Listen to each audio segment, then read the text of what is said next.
kutusupport kama vijana. And while two other stories making headlines regionally, conflict-torn Sudan is on the brink of a full-scale civil war that could destabilize the entire region, the United Nations warned on Sunday after an airstrike on a residential area killed around 24 civilians. The Ministry of Health reported 22 dead and a large number of wounded among the civilians from the strike on Omdurman, that's in the district of Dar al-Salam. After nearly 3 months of war between Sudan's rival generals, the airstrike is the latest incident to provoke outrage.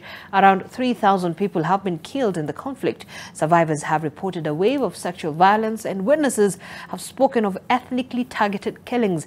There has also been widespread looting and the UN warned of possible crimes against humanity in the Darfur region. UN Secretary General Antonio Guterres on Sunday condemned the airstrike in Omdurman. Nearly 3 million people have been uprooted by Sudan's fighting, among them almost 700,000 who have been fleeing to neighboring countries, according to the International Organization for Migration.